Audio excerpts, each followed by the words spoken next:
have seen the light. Dune Part 2 comes to theaters very soon. I got a chance to check it out early, and it completely left me speechless. This is another masterpiece from Denis Villeneuve, and as much as I love the first Dune, and I truly think that film is also perfection as it is, Dune Part 2 is even better. It is this decade's Two Towers, and as someone who never got to see The Lord of the Rings in theaters, yes, I know, I missed it. It sucks. I never thought, like watching those back at home, I never thought that I would be able to see the magic of filmmaking onto that such of a grand scale when it comes down to fantasy and sci-fi.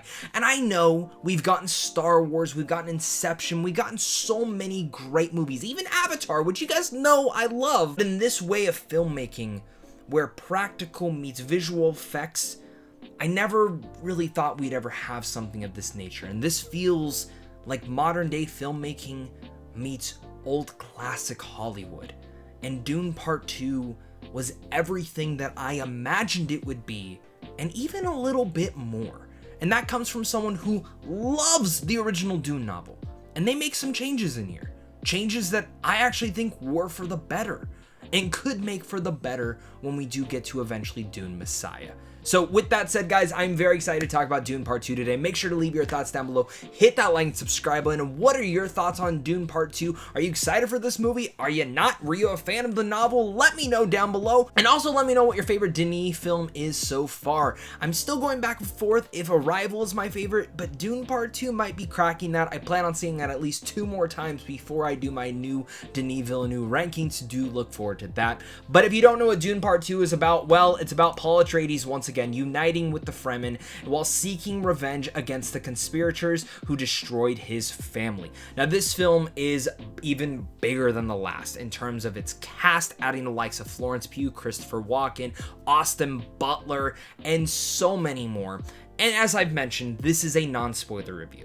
While the book has been around forever, I do not want to spoil anything or any of the major surprises that absolutely happen in here, so you are safe. I'm going to stay as vague as possible, but diving into this, the one thing I love to start with talking about is always my pros, and as I've said, this is a masterpiece. I have no complaints. The one thing I want to say is how incredible the pacing is within this movie. I thought Dune Part 1 had an absolute great pacing to it.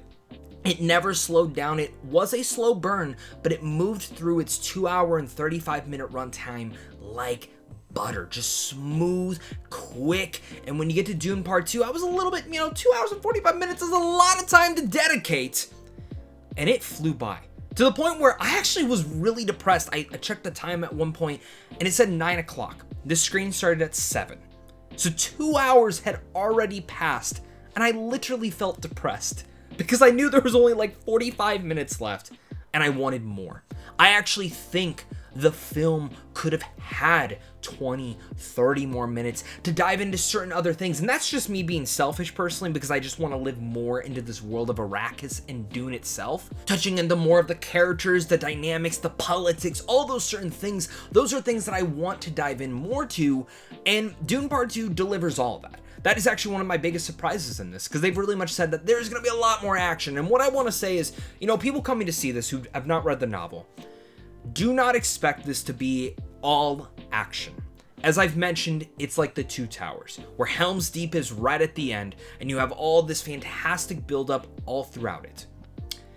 Dune Part 2 really solidifies itself as a very layered out movie. And while the first movie really touched into the politics of this world and also had some good action to it, Dune Part 2 touches into the politics, but also the layers of our character, the mysticism, diving into more of the world, the Fremen, and very much every aspect that you wanted to learn a little bit more about in Dune Part 1, you learn a ton more in Dune Part 2. And that's one of the things that really surprised me, because going into this, I actually thought they were going to go more action-centric heavy. And I was really pleasantly surprised to see, and specifically as a fan of the book, that they still kept all those little things intertwined throughout here that just, again, add to the characters, the dynamics, and specifically makes the action feel so earned. And I do feel that this film holds off on its own, just like Dune Part 1 does for the most, even though it has and very much feels like it just ends. And in some way, shape, and form, without getting into spoilers, Dune Part 2 kind of ends in the same way.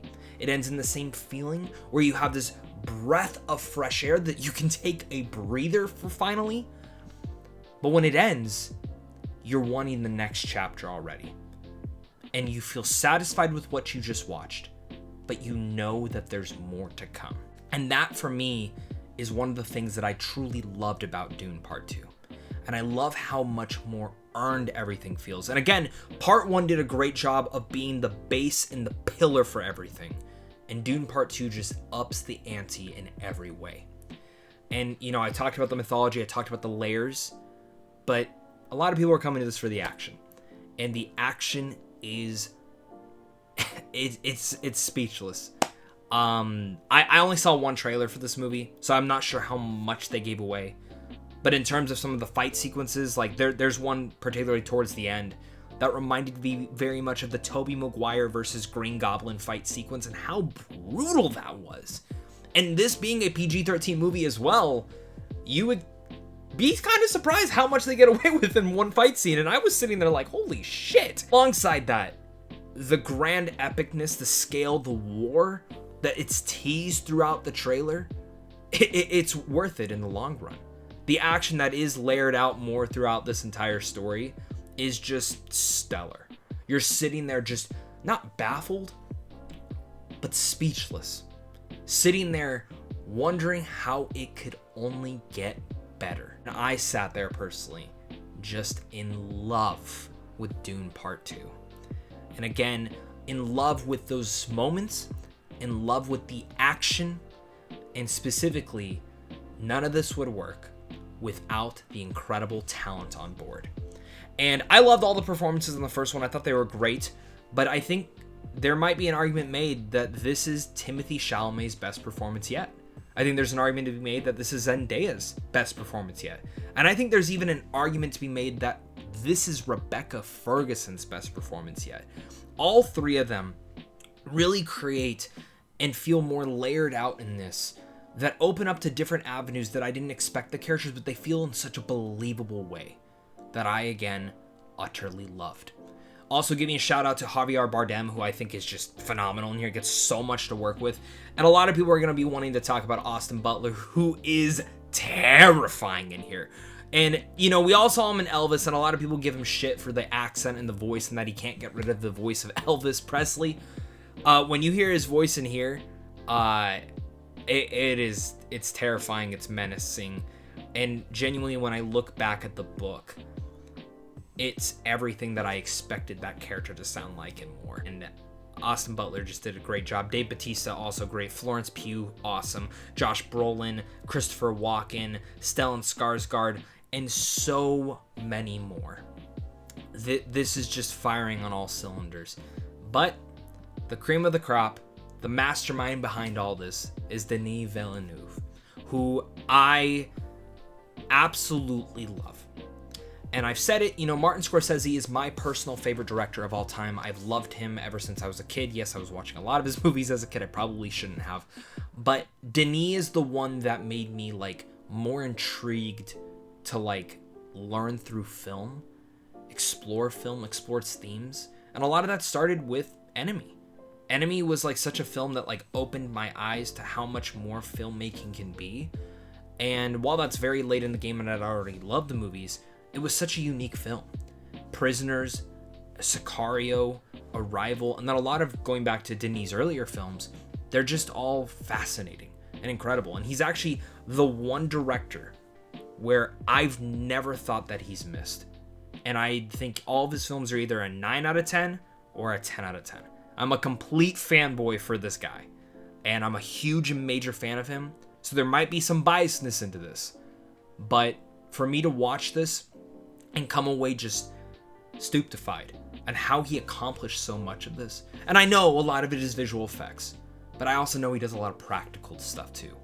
And it really comes together into such a fruition that I'm befuddled by what he was able to accomplish here. I think as a director, this probably is his best directed movie. I think it's phenomenal in almost every single light. And I can't wait to see what he does next with the world of Dune. He's already talked about doing Dune Messiah, Dune Part 3, and I think he's going to nail it. and give us one of the best trilogies of all time. And Martin Scorsese might be my favorite director of all time, but Denis is, like, if you were telling me that Denis, Nolan, Tarantino were all making a movie and it's all coming out in 1 year, I would choose Denis' film over all of them.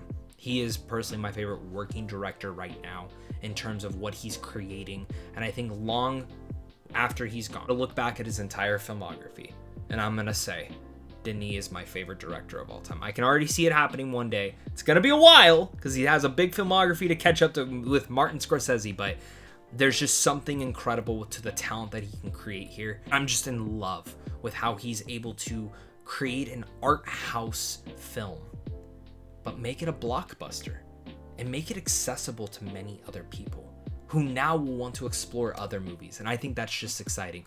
Tackling some other things, Hans Zimmer's score is even better than the first film. I loved it in the first film, but I didn't think it was one of the all-time Hans Zimmer score like so many people did. But for some reason, he does some other musical notes throughout this one that probably rivals his top 3 of all time. And that's saying a lot because Hans Zimmer is one of the best composers ever to live. Alongside that, Greg Fizer is absolutely just working magic once again as the cinematographer here.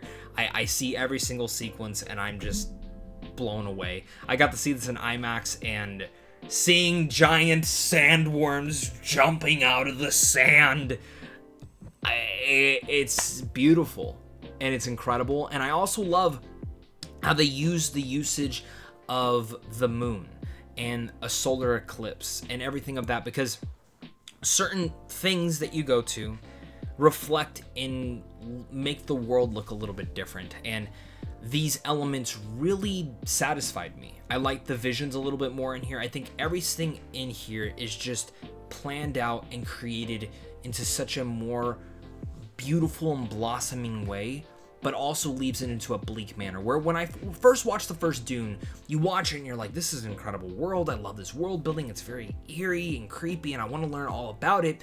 And it feels like a puzzle box that you're trying to put together. And then you get thrown into Arrakis and you're in Paul Atreides' shoes trying to learn everything about this world. And while you're learning it, it kind of ends and you want to know more. And Dune Part 2 just captures all that in the writing, in the design, in the production design, in the cinematography, everything. I just, again, I came away blown away. And if I'm to leave it at that, Dune Part 2 left me speechless. It's a powerhouse epic masterpiece that becomes the Two Towers of this decade. A special type of movie that only comes around every so often and will make you believe in what the magic of filmmaking can create. Denis Villeneuve has outdone himself once again, and I personally believe this is one of the best theater experiences that you could ever have. It is weird, it's eerie, it's bleak, it's gonna make you question a lot of things, make you question if you should cheer for someone when they're coming onto screen, or if you should be terrified of them. And the fact that you can ask yourself those questions for main characters that you were following is truly a remarkable achievement of a director and its actors and the story being told here. So with all that said, I'm going to give Dune Part 2 an A+. Thank you so much again, guys, for watching this. Make sure to hit that like and subscribe button. Please leave your thoughts down below. And of course, I can't wait to talk more Dune. Please, everyone, start praying. Please go see this movie. Let's get Dune Part 3 out as soon as possible. But, of course, until next time, stay class.